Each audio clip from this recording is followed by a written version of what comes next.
आप देख रहे हैं इंडिया टाउन न्यूज, भारत की बात। नमस्कार, स्वागत है आपका हमारे खास बुलेटिन खबरें राजनांदगांव में और मैं हूं आपके साथ आस्था सिंह। चलिए बुलेटिन की शुरुआत करते हैं, लेकिन उससे पहले एक नजर डालते हैं आज की हेडलाइंस पर। स्कूटी से शराब की तस्करी, शराब तस्कर दबोचा गया, मुखबिर की सूचना पर हुई कार्रवाई।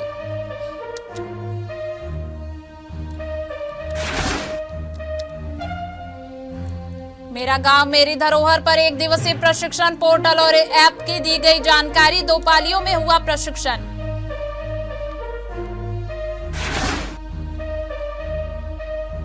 योग समिति ने आर्थिक मदद दी, कोसरिया यादव समाज की मानवता पहल, किडनी के इलाज के लिए दी गई सहायता राशि।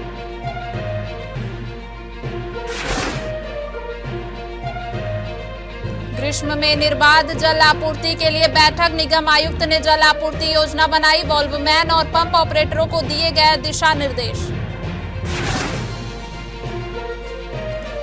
आमगांव में शिव महापुराण कथा का 5वां दिन, पंडित मुकुंद कृष्ण ने शिव अवतरण कथा सुनाई, शिव भक्ति से गूंजा आमगांव का पंडाल।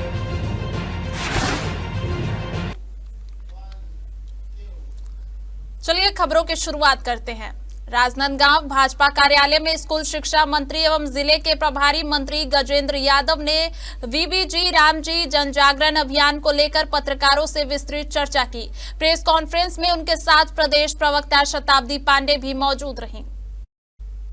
मंत्री यादव ने आगे बताया कि अभियान के तहत कार्यकर्ता घर घर जाकर नागरिकों से संपर्क करेंगे, उनकी समस्याओं को सुनेंगे और शासन की कल्याणकारी योजनाओं का लाभ दिलाने में मदद करेंगे। उन्होंने आश्वासन दिया है कि इस पहल से आम जनता और सरकार के बीच दूरी कम होगी और प्रदेश के विकास को नई गति मिलेगी। वहीं प्रदेश प्रवक्ता शताब्दी पांडे ने अभियान की रूपरेखा पर प्रकाश डालते हुए कहा कि भाजपा शासन में प्रदेश लगातार प्रगति कर रहा है और वीबीजी रामजी जन जागरण अभियान के माध्यम से इन कार्यों को जन जन तक पहुंचाया जाएगा। उन्होंने कार्यकर्ताओं से पूरे उत्साह के साथ अभियान में भागीदारी निभाने की अपील की। पत्रकारों के सवालों का जवाब देते हुए प्रभारी मंत्री ने कहा कि छत्तीसगढ़ सरकार शिक्षा, स्वास्थ्य, सड़क, बिजली और पानी जैसी बुनियादी सुविधाओं को मजबूत करने के लिए प्रतिबद्ध है। अभियान के दौरान मिल रहे सुझावों पर गंभीरता से कार्य किया जाएगा। जी राम जी योजना अंतर्गत में आज जन जागरण अभियान की शुरुआत की गई है। अभी हमारे साथ में राजनांदगांव के प्रभारी मंत्री गजेंद्र यादव जी मौजूद है। यादव जी राम जी योजना की शुरुआत की गई है, किस प्रकार से इस योजना को जन जन तक के पहुंचाया जाएगा और जनहित लाभ के लिए कितना निरंतर साबित होगा? देखिए, जी राम जी योजना जो है अभी पुराने जो पिछली गवर्नमेंट की जो नरेगा थी उसको और अत्याधुनिक रूप से और सशक्त बनाया गया है। इसमें हमने जो पहले जॉब कार्ड हुआ करता था उसको आधुनिक एआई पद्धति से अटेंडेंस व्यवस्था है। इसमें जो काम जो पहले पेमेंट का भुगतान के लोगों को बहुत लंबे समय तक 1.5 2 महीना, कई ऐसे गांव हैं जहाँ 2 साल तक लोगों को मजदूरी भुगतान नहीं मिलता था, तो ऐसी कोई शिकायत न हो उसको ध्यान में रख के 7 दिन के अंदर उनको पेमेंट होगा। और जो गांव में जो पहले काम 100 दिन के जो काम थे 125 दिन तक करने का था। केंद्र सरकार की जो बजट थी 80,000 करोड़ की, तो उसको बढ़ा के 1,10,000 करोड़ किया गया था। गांव में शिकायत आती है जब धान कटाई होता है, गेहूं कटाई समय होता है, चना लुआई समय होता है, तो चना लुआई में ये शिकायत आती थी कि मनरेगा रोजी गोदी खोदने का लेबर नहीं मिलते। तो केंद्र सरकार ने तय किया है कि स्थानीय फसलों के हिसाब से राज्य सरकार निर्णय ले सकती है कि 60 दिन जब बुआई और कटाई का जो समय है तो उस समय जी राम जी योजना उस वक्त छूट में रहेगी। मंत्री जी, इस योजना को संचालित करने के लिए जो मॉनिटरिंग लगनी चाहिए वो किस प्रकार से होगी ताकि जनता तक के सामाजिक अंकेक्षण तो है ही, ऑडिट भी उसमें होगा जिसमें किसी प्रकार कोई गड़बड़ नहीं होगी। देखिए कैसे पहुंचाया जाएगा इसका ये है कि ग्राम पंचायतों में इस संबंध में पूरी जानकारी भेजी गई है और ग्राम पंचायतों के जो प्रतिनिधि होते हैं इनको इसके अवेयरनेस के माध्यम से बताया जाएगा कि इस योजना के क्या क्या कंपोनेंट है। सबसे बड़ी बात यह कि ग्राम पंचायतों को बहुत ज्यादा पावरफुल बना दिया गया इस योजना में। अब न केवल गड्ढा खोदना और गड्ढा भरना इस तक नहीं केवल मजदूर सीमित रहेंगे, अपितु उनको जो ग्राम पंचायतों के डेवलपमेंट वर्क है उसमें उनको सहायता मिलेगी, उसमें उनको काम मिलेगा।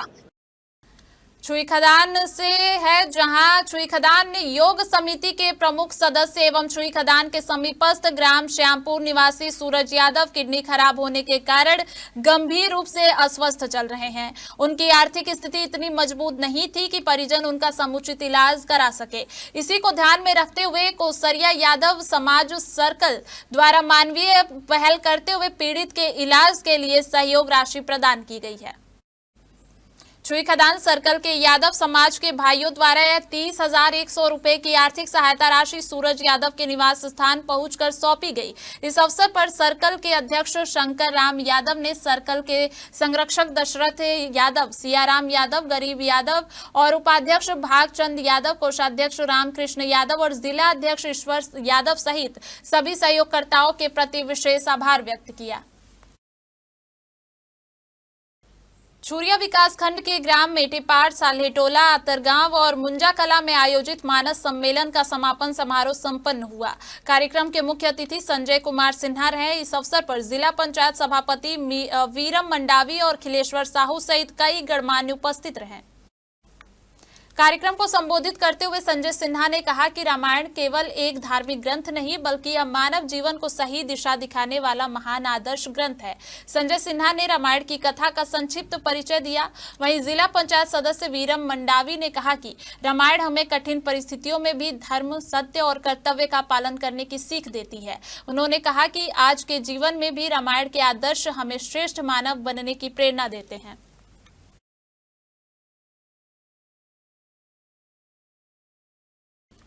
थाना डोंगरगांव पुलिस ने मात्र 24 घंटे में एक बड़ी चोरी का खुलासा किया है। आपको बता दें कि लगभग 4 लाख रुपए की चोरी के जेवरात चोरी करने वाले आरोपी को पकड़ लिया गया है।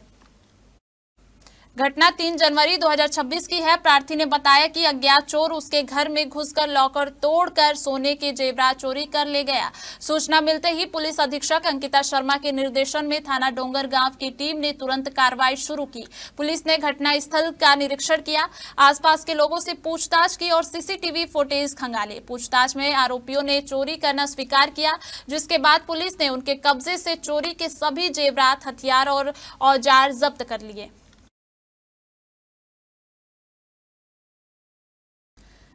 जिला पंचायत संसाधन केंद्र देवारी भाट में भारत सरकार की महत्वाकांक्षी योजना मेरा गांव मेरा धरोहर के प्रभावी क्रियान्वयन को लेकर ग्राम पंचायत सचिवों का 1 दिवसीय प्रशिक्षण कार्यक्रम आयोजित किया गया। प्रशिक्षण के दौरान ग्राम पंचायत सचिवों को MGMD योजना के अंतर्गत ग्राम स्तरीय धरोहरों के सर्वेक्षण, ग्राम सभा में अनुमोदन प्राप्त करने और MGMD पोर्टल एवं ऐप में प्रवेश की संपूर्ण प्रक्रिया की जानकारी दी गई। इसके साथ ही सचिवों को समर्थ पंचायत पोर्टल, सभासार पोर्टल एवं M-Action सॉफ्टवेयर में फोटो अपलोड करने और TMP पोर्टल में प्रवेश से संबंधित तकनीकी जानकारी भी दी गई। यह प्रशिक्षण 2 पालियों में आयोजित किया गया। प्रथम पाली सुबह 10 बजे से दोपहर 1 बजे तक जनपद पंचायत छुईखदान के सचिवों के लिए और द्वितीय पाली दोपहर 2 बजे से शाम 5 बजे तक जनपद पंचायत खैरागढ़ के सचिवों के लिए आयोजित की गई। खैरागढ़ थाना अंतर्गत पुलिस चौकी जालबांधा ने अवैध शराब परिवहन के खिलाफ प्रभावी कार्रवाई करते हुए एक युवक को गिरफ्तार किया है। यह कार्रवाई मुखबिर से मिली सूचना के आधार पर की गई। गिरफ्तार आरोपी को न्यायालय में पेश किया गया, जहां से उसे न्यायिक रिमांड पर उप जेल सलोनी भेज दिया गया है।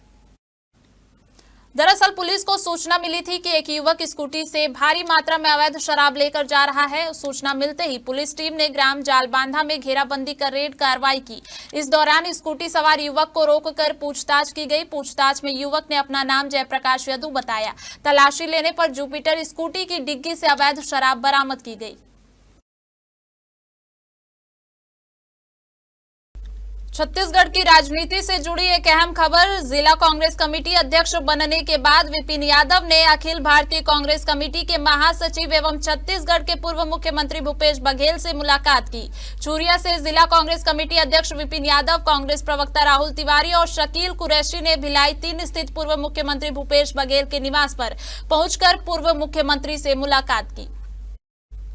आपको बता दें कि जिला अध्यक्ष बनने के बाद यह विपिन यादव की पूर्व मुख्यमंत्री भूपेश बघेल से पहली मुलाकात रही। इस दौरान संगठन को मजबूत करने को लेकर विस्तृत चर्चा की गई। विपिन यादव ने भूपेश बघेल के साथ साथ चैतन्य बघेल से भी मुलाकात कर मार्गदर्शन प्राप्त किया। जिला कांग्रेस कमेटी अध्यक्ष विपिन यादव प्रदेश के वरिष्ठ कांग्रेस नेताओं से लगातार मुलाकात कर उनका आशीर्वाद और मार्गदर्शन प्राप्त कर रहे हैं, जिससे संगठन को आगामी समय में और अधिक सशक्त बनने का तैयारी मिल सके।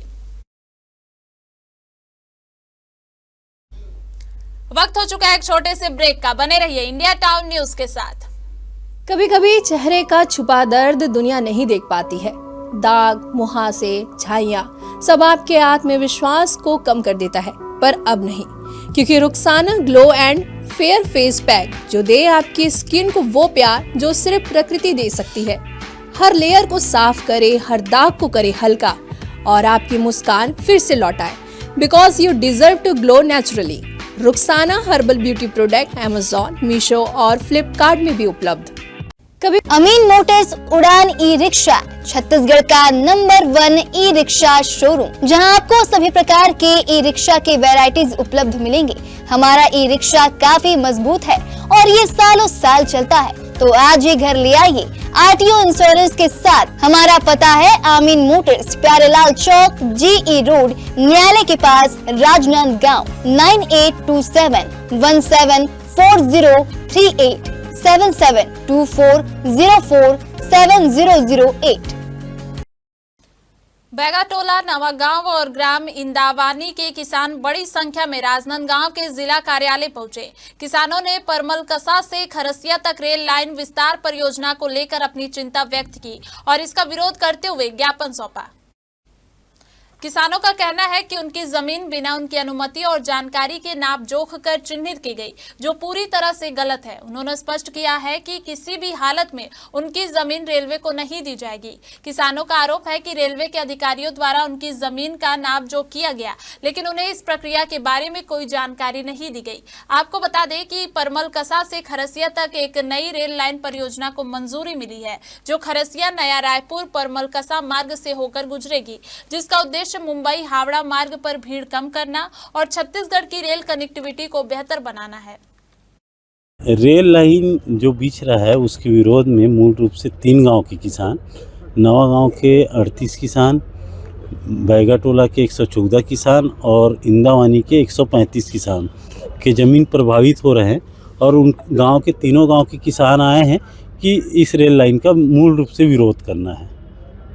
रेल लाइन नहीं बीचना चाहिए। दूसरा ये हुआ कि कल कुछ लोग जाके पटवारी के साथ कुछ लोग गए थे और बिना बताए किसानों की ज़मीन में नाप जोख करना बैगाटोला के, और कुछ जगह पे लकड़ी लगाने का काम भी किए हैं, नाप जोख किए हैं। तो गांव वालों का इस बात का भी विरोध है कि आक्रोश है कि बिना बताए इस तरीके से प्रशासन को हरकत नहीं करना चाहिए। मैं किसान के हित के लिए आया हूं और मैं भी किसान हूं। मेरा भी ज़मीन इसमें जा रहा है रेलवे लाइन में। तो हम लोग ये सरकार से, कलेक्टर साहब से ये चाहते हैं कि जैसे किसान कभी ज़मीन अधिग्रहण करने गए थे, तो किसान को पता नहीं है कि यहाँ क्या हो रहा है, क्या नहीं हो रहा है।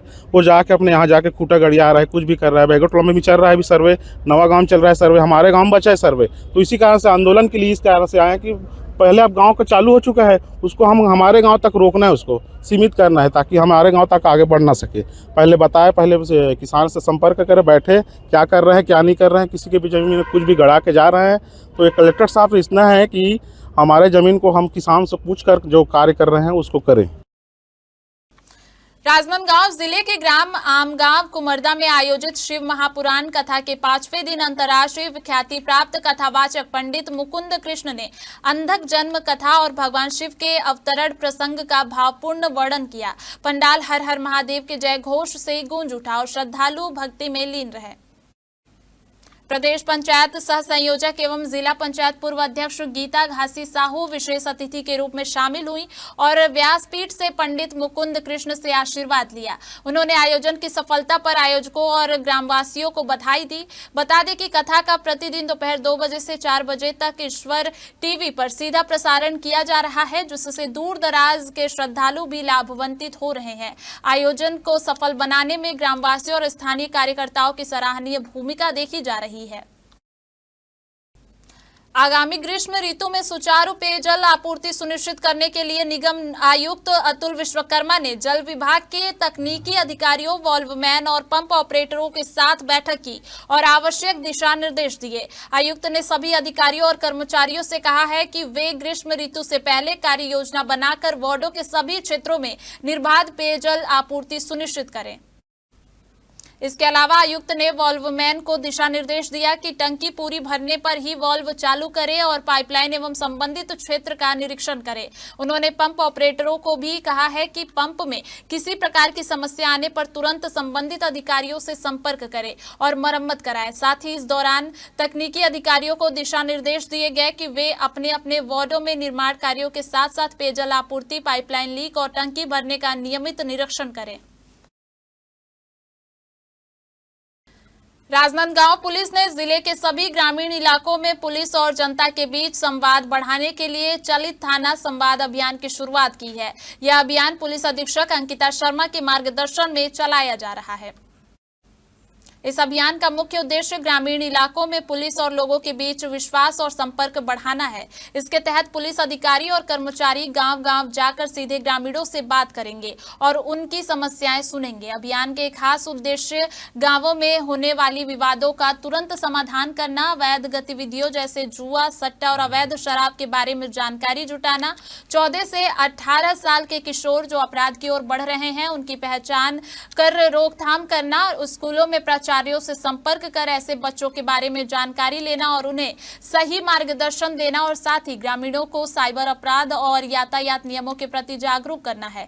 इस अभियान में थाना प्रभारी से लेकर आरक्षक तक सभी पुलिसकर्मी गांवों का दौरा करेंगे। इसके अलावा संवेदनशील गांवों में थाना प्रभारी खुद जाकर निगरानी और समाधान सुनिश्चित करेंगे। राजनांदगांव से एक ऐसा वीडियो सामने आया है जिसने सोशल मीडिया पर लोगों का गुस्सा और चिंता दोनों बढ़ा दी है। वीडियो में देखा जा सकता है कि एक पुलिस आरक्षक कुत्ते के छोटे बच्चे को हॉकी स्टिक से मारते हुए नजर आ रहा है।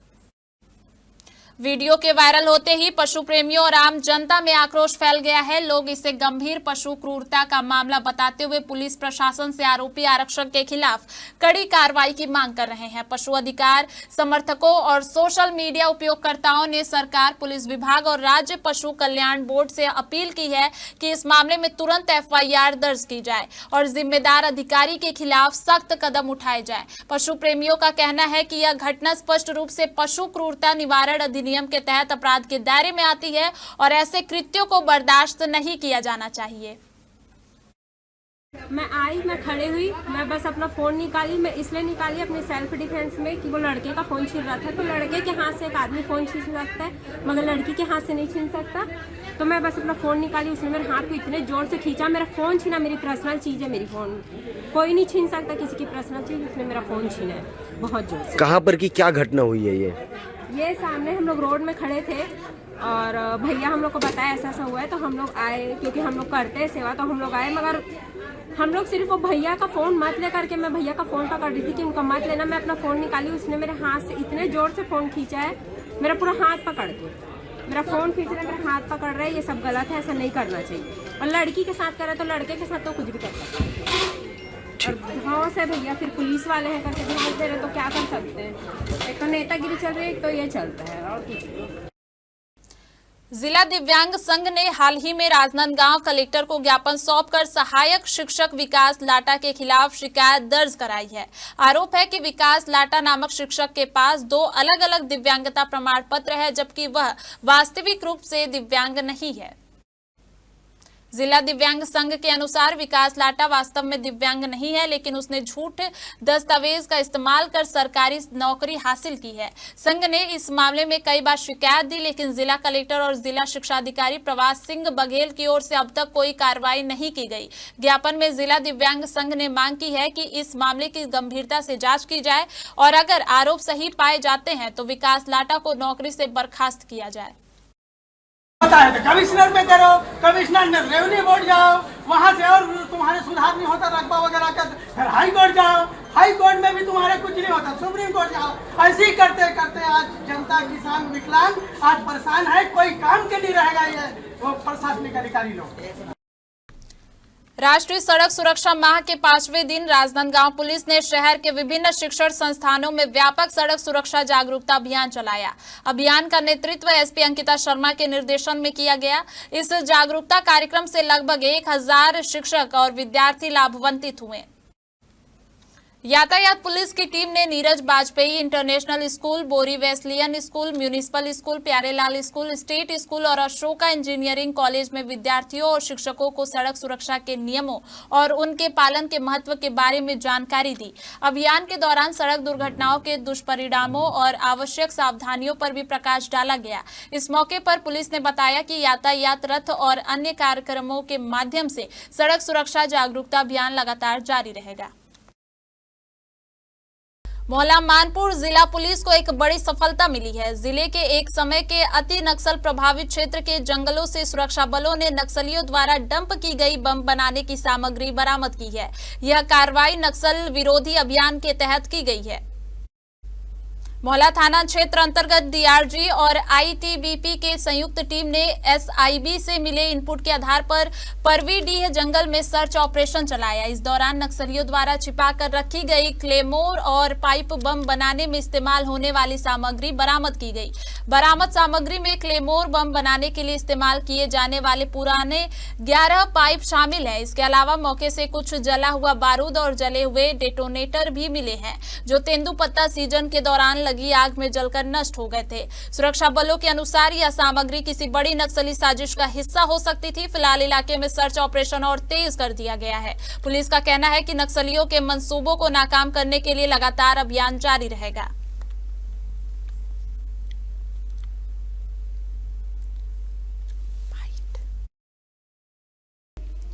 खैरागढ़ के करमतरा स्थित शासकीय प्राथमिक स्कूल में प्रार्थना सभा के दौरान अचानक अफरा तफरी मच गई। बच्चों ने एक एक कर चक्कर खाकर जमीन पर गिरना शुरू कर दिया, जिससे स्कूल परिसर में हड़कंप मच गया और शिक्षक भी घबरा गए। प्रारंभिक जानकारी के अनुसार स्कूल खुलने से पहले कुछ बच्चों ने स्कूल परिसर में उगे रतनजोत के जहरीले पौधों का फल खा लिया। इसके कुछ ही देर बाद 19 बच्चों की तबीयत बिगड़ गई। सभी बीमार बच्चों को तुरंत सामुदायिक स्वास्थ्य केंद्र जालबांधा पहुंचाया गया, जहां डॉक्टरों की टीम उन्हें उपचार देना शुरू किया। डॉक्टरों के मुताबिक 4 बच्चों पर जहर का असर अधिक देखा गया, जिनमें से 3 की हालत गंभीर बनी हुई है। मामले पर जिला शिक्षा अधिकारी ने कहा कि उन्हें घटना की जानकारी मिल गई है और वे पूरे मामले की जांच करा रहे हैं। वहीं स्थानीय लोगों ने स्कूल परिसर से जहरीले पौधे हटाने और जिम्मेदारों पर कार्रवाई की मांग की है। ये बगरंडा के बीजा खाए और बहुत से बच्चे खाए हैं।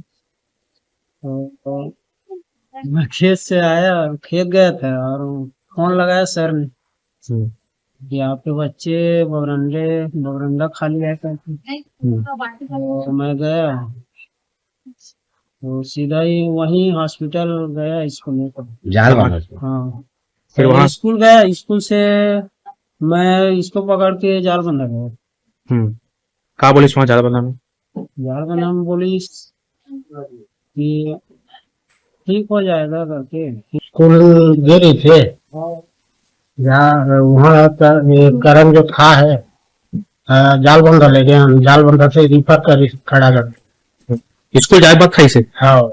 अच्छा, तो कैसे मालूम चले आप लोग खाया करके? मास्टर के भी बताया। अच्छा, तो अभी कहाँ है, क्या कंडीशन है अभी, क्या स्थिति है? अभी ठीक है। उल्टे हुई? हाँ, 4-5 गाँव करमतरा स्कूल के कोई प्राइमरी स्कूल के बच्चे हैं, उसमें से लगभग 19 बच्चे लोग रतनजोत का बीज खा लिए थे। तो उन लोगों को वहाँ प्राथमिक स्वास्थ्य केंद्र जालबंधा में भर्ती किया गया है। तो 2 या 3 बच्चे जो थोड़े से इल लग रहे थे, उनको यहाँ लाके अभी भर्ती किया गया। उन लोग का इलाज जारी है। सभी बच्चे लगभग सामान्य हैं। बाकी 16 बच्चों का ट्रीटमेंट जालबंधा प्राथमिक स्वास्थ्य केंद्र में हो रहा है। हमारे राजनांदगांव के बुलेटिन में फिलहाल इतना ही। देखते रहिए इंडिया टाउन न्यूज, भारत की बात। नमस्कार।